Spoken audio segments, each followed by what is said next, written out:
Hi, hello. Welcome to another episode of Isaiah's Newsstand. It's your host, Isaiah Edwards.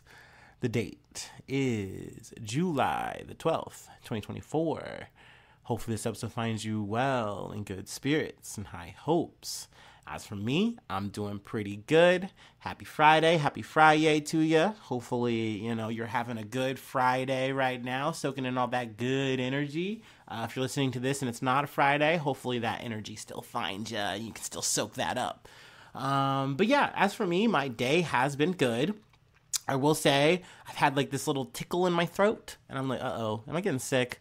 Like last night, I woke up in the middle of the night, of course, you know me with the insomnia, and I just couldn't go back to sleep, and I was just like, ugh, I can't even breathe out of my nose, and I'm like, no way, please don't tell me I'm getting a summer cold or something. That would be so stupid. But knock on wood or whatever. Hopefully it was just a bad night.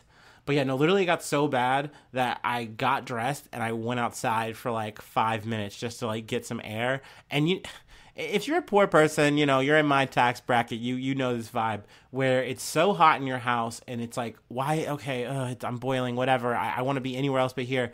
And then you go outside and it's literally like 5-10 degrees cooler or something. It just, at least it feels like that. And it was crazy. Like, I don't understand why in the summer my apartment just soaks up all the heat and it just never dissipates, even with fans on.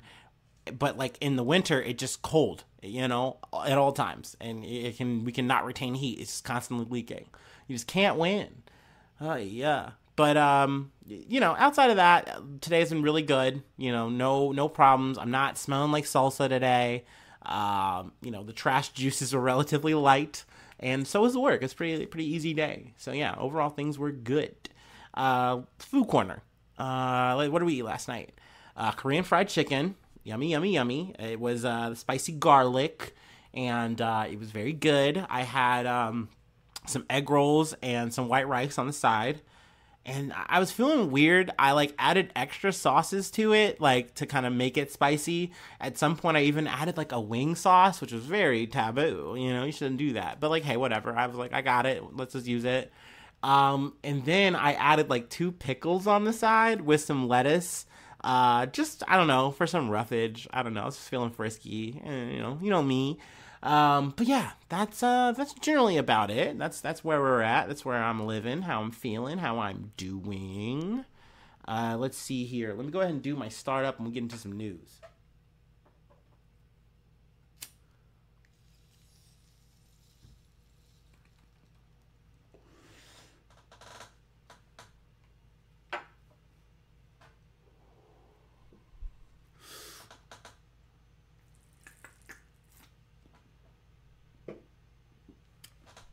All right. Ooh. Ooh. All right. Our first story comes from the BBC. Israeli airstrike kills 29 people at Gaza camp for displaced. At least 29 people, or at least 29 Palestinians, have been killed and dozens wounded in an Israeli airstrike on a tent camp for displaced people outside a school in southern Gaza. Excuse me. Hospital officials say Gaza's Hamas-run ministry said Tuesday's strike hit next to the gate of Al-Wada school in the town of Abasan al-Kabira, or Kabira, I'm going to say Kabira, east of the city of Han Yunis. One eyewitness described the number of casualties as unimaginable.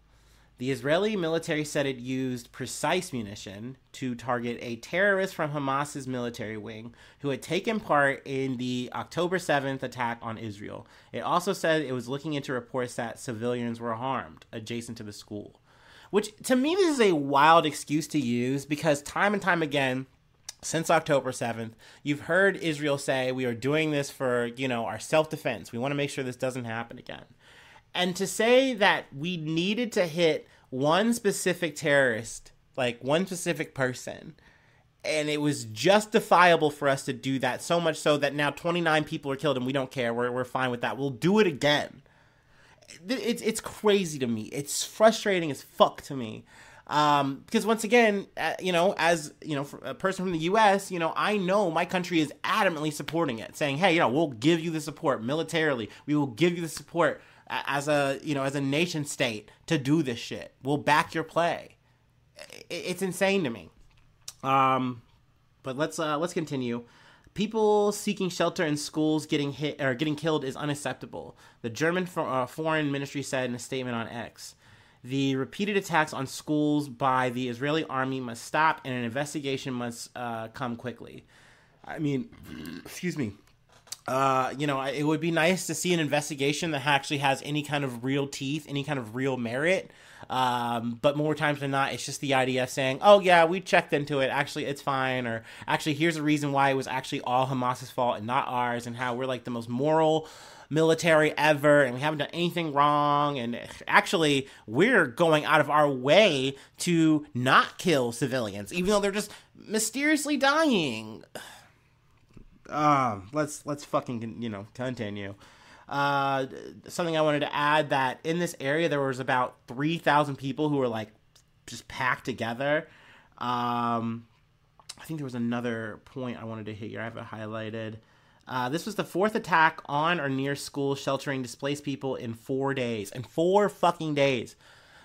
Just like fucking shootings on this podcast, like, please note that there's so much shit that I do not get into, because either I wind up missing it, or I just, there are points where I'm like, okay, I need to break this up. I need to make some space. And, I will often try to do catch up, but there are things that I miss. I'm just a fucking dude who does this shit when I'm not working. You know what I mean? So I did want to run this down. The Israeli military said it had carried out the first 3 strikes because Hamas's politicians, police officers, and fighters were using them as bases. I hate this argument because, yet again, how is this I get it, Hamas is bad, Hamas is evil, but none of these people did the October 7th shit to you. And it's like, once again, we're going out of our way, and we do not care who gets killed in the process, in the line of fire, because we need to do this. Because of this mandate that we told you that we're going to follow through on, eliminating all of Hamas. Even though you even have like Daniel Hagiri, the fucking top brass military guy, saying, okay, maybe Hamas is like an idea, and maybe we can't like kill ideas. Like, maybe it's a little bit harder, but we're doing good. We're doing so good. We're definitely in the lighter half. They tried that shit too recently, where they're saying, hey, just so you guys know, from here on out, it's going to get less intense. How is this less intense? I'm about to tell you fucking 4 more situations where people have been murdered. Multiple fucking people. On Saturday, 16 people were killed in a strike on a school run by the UN Agency for Palestinian Refugees, or UNRWA, in the urban Nuseirat refugee camp in central Gaza, which had about 2,000 displaced people sheltering inside, according to the Hamas-run health ministry. On Sunday, a strike on a church-run school in Gaza City killed a senior Hamas government official and 3 other people, local sources said. On Monday night, several people were reportedly wounded in a strike on another UNRWA-run school in Nuseirat. So yeah, I mean, this shit is harrowing. It's fucking terrible. And it definitely seems like it's just a non-stop thing, despite, once again, what you have, Israel saying, like, oh, we're going to try to wind this shit down by the end of the year. We fucking promise. So, I just want to just provide that update, talk about that shit. But yeah, let's move on. Gotta talk about our fucking president. Oh man. Yo, Biden, dude. Oh man, they keep trying to wheel this motherfucker out and try to save this fucking shit, and it just finds a way to get worse. I tell you fucking what. But yeah, let's talk about it a little bit. I really don't want to get too in the weeds about it, but from the Associated Press, key takeaways from Biden's news conference: insistence on staying in the race and flubbed names. So, more Biden moments, more Biden. Are these Bidenisms? Can we call them that yet? Yeah, I feel like we can. I'm not using Bidenomics, but I might use Bidenisms, in which you just fuck up your whole fucking shit and you sunset like, oh, where am I? Where am I? Jill, where are you? I'm stuck in the malarkey. Anyway, Joe Biden faced a test Thursday that he had avoided so far this year: a solo news conference with questions from the White House press corps. Which, I'm sorry, but like at this point, you do not want to have these kind of fucking like senses an article about you, dude. It really does feel and look like the media was like holding off on this shit for so long, and the bow finally broke after that fucking debate. He just did so bad, and it was just so unignorable, and everyone saw it, that it's like, dude, we have to just treat you like you're a piece of shit now. Like, it doesn't matter how much we hate Trump, whatever, that doesn't matter. Like, you're making the news because of how old and feeble you look and sound and are. But yeah, the news conference was meant to reassure a disheartened group of Democratic lawmakers, allies, and persuadable voters in this year's election that Biden still has the strength and stamina to be president. Biden has tried to defend his feeble and tongue-tied performance in the June 27th debate against Republican Donald Trump as an outlier, rather than evidence that that at 81 he lacks the vigor and commanding presence that the public expects from the commander-in-chief. Now, look, just right here in this fucking couple of, paragraph and so, sentence, I fucked up and I've made a mistake. I sound worse than Biden on a lot of fucking episodes. So who am I to really fucking speak? But I said this before. I'm just a guy doing a fucking free ass podcast that you can listen to on fucking Spotify or YouTube, This is the president of the United States. You want this motherfucker to be sharp. You want this motherfucker to be on the mark. You don't want this motherfucker to miss. And literally, when it comes to Joe Biden, an October surprise could be this man tripping over a sandbag, falling down some stairs, or fucking just literally not knowing who he's talking to or what he's talking about. This man was talking about beating Medicare. Here, he had a situation where he calls Vladimir Zelensky, he calls him President Putin. That happened in like a little bit of the closeout for NATO shit. And, everyone's kind of laughing. Biden picks up that he fucked up like immediately. And he's like, no. I'm just so focused on beating Putin. I just got Putin on the brain. I clearly meant Zelensky. He like tries to play it off. You know what I mean? And it doesn't work. This is all on camera. We all fucking see it.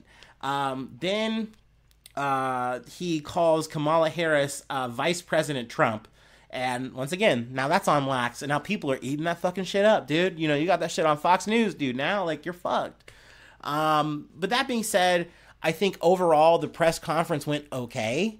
Outside of those little flubs, he seemed fine. He seemed coherent. He seemed to be able to, like, string the shit back to the points that he wanted to make, like talking about NATO, talking about how bad Trump is, all the yada, yada, yada. But at the end of the day, the takeaways were, he fucked up, he's old, he can't manage, this is going to keep happening.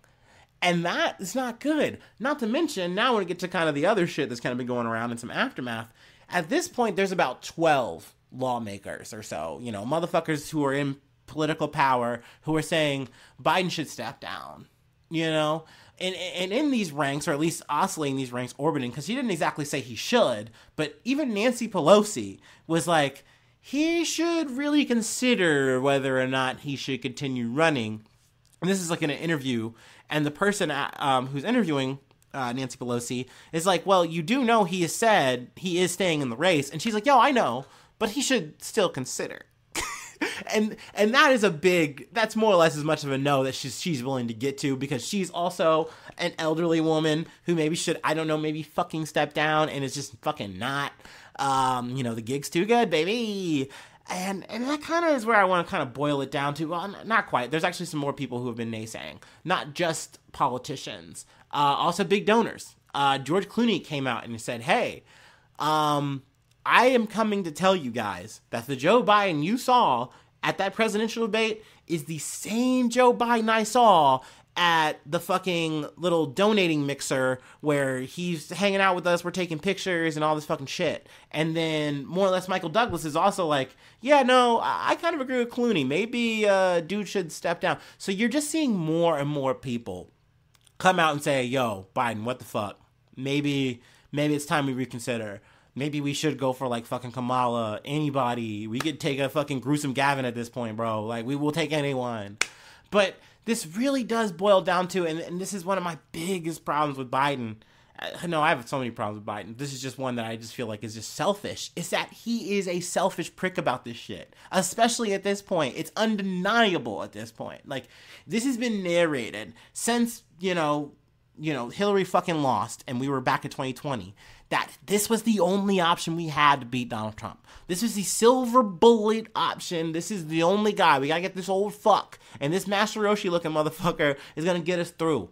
Well, he got us through one term, and now we're at this fucking crossroads where it doesn't look like he can. But yet that's the narrative still. He's the guy. He's the one. He's the only one. And it's like, brother, if that's the case, if everything is on the line here, and this guy isn't fit for purchase or purpose, I don't know why I keep doing this every time. I like them both. But it's like, at the end of the day, get somebody else in. Roll the dice. There has been at least one poll that says Kamala could beat him. Do I really think Kamala Harris can beat Donald Trump? Probably not. No. But I'll take anybody at this point outside of this motherfucker. There's been people talking about this shit for so fucking long. But I think as a whole, we've all kind of bought it. And most importantly, the Democratic Party has bought this shit. And it's like, man, at some point, y'all gotta put your heads together and say, dude, tell this motherfucker to step down collectively. DNC, make the fucking shit happen. You know what I mean? You got literally Donald Trump running the RNC like a goddamn king. It's a family affair now of people who are in the top brass. We've talked about that shit. It's crazy at this point that we just have a Democratic Party that are just more or less full of cowards who are just really worried about their own fucking skin. They don't want to fucking speak out because, like, oh, well, what if Biden is, like, mad at me? What if Biden wins and he's mad at me?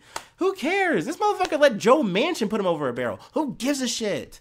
Tell this motherfucker to get out of here. Put someone else in. Anyone. Any fucking one.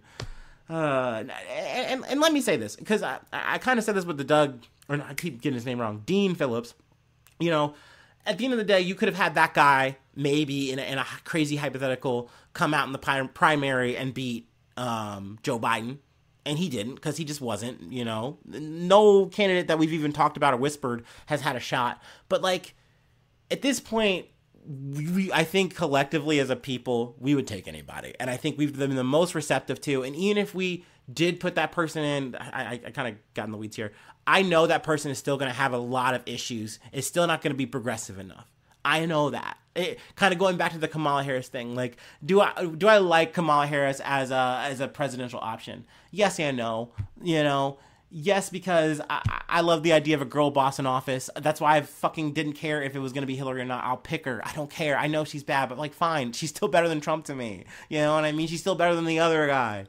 But do I think Kamala Harris is good? No, I don't think RoboCop who talks about coconut trees and shit is good for us. No, but she's better than the alternative. I'll take it. Sure. Once again, those are the team sports you just got to play, sadly, in America. Lesser of two evil bullshit, whatever you fucking want to call it. I don't know. Once again, this is yet again another prime time where I am open. The floor is open. If anyone comes out and says, hey, Isaiah, in the comments, I actually got a plan. I know a thing we could do. But by all means, tell me. And I'm perceptive. All ears. I'm Obama ears to that. Actually, no, I'm Rishi Sunak ears to that. All right, that's it. I don't know. I know I went way longer on this than I should have and said a bunch of bullshit, but whatever. That's more or less how the press conference went. I would expect more moments like this, and I love the media because each and every time, like the interview with George Stephanopoulos, like this, they keep acting like this is like Joe Biden's last stand. But every time, it's not enough because people are not satisfied. We all know his ass is too old to be doing this shit, and he's not going to give it up. He just won't, because it's for him. This is for him at the end of the day. He wants to beat Trump again. He thinks he's the only one. Like, please, understand. Like, and yeah, I know, Project 2025, it's bad, it's scary. But, like, I don't even think Joe Biden's even going to fucking fix that shit for you anyway. So, like, I don't know. I know, I'm in the weeds and a half. Let's move on. From CBS News.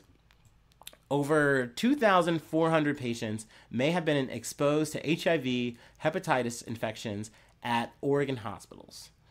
More than 2,400 patients at hospitals around Portland, Oregon, may have been exposed to infectious diseases such as hepatitis B and C, as well as HIV, because of an anesthesiologist who may have followed or may have not followed infection control practices, officials said.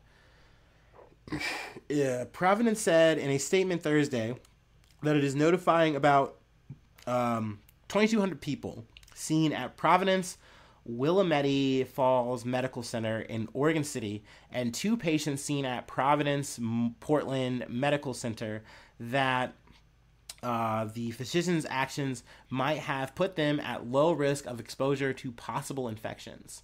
So yeah, that's something that like just raised my eyebrows. I was just concerned, just because I mean, like I put myself in that situation. Like, what if this wasn't Oregon? What if this was in Ohio and this happened? And I had to check my chart to make sure. Oh, do I have like something that I never thought I was ever gonna fucking have? You know, like, oh my gosh. So yeah, I felt like, okay, this is definitely worth covering. The physician was employed by Oregon Anesthesiology Group and worked at the 2 Providence facilities between 2017 and 2023. The anesthesiology group no longer provides services to the hospitals, according to KOIN. Let's scroll a little further. The physician also worked at Legacy Mount Hood Medical Center in Grisham for 6 months, starting in December of 2023. Legacy Health said it was sending letters to 221 patients who may have been affected. Let's see here. In a statement, the Oregon Anesthesiology Group said the physician had been terminated. The physician's name hasn't been released. Also, they didn't exactly say what he did. Maybe that's an unnecessary thing, and I as a civilian or general population public don't need to know that, but I want to know, you know what I mean? I feel like it's important to have that kind of detail. So if I do find out, I will definitely come back and do an update, as well as any maybe other things. Especially, I feel like this is very lawsuit worthy. No? I feel like this is definitely prime territory for a lawsuit. Whether or not you get something or not, like, your shit was compromised, someone fucked up protocol, and like now you may have had something. And this is a whole fucking thing you have to go through now. So yeah, I definitely feel like there's got to be some lawsuits down the pipe. If I hear anything, I will definitely keep you abreast of it. All right, we have one more thing I wanted to cover, and then I'll let you go. I know I kind of ran a little long with the Biden talk, but I just wanted to get into it. I can't help it. It's election year. It's in the air. All right, let me go ahead and take my last break, and we'll go ahead and finish this out.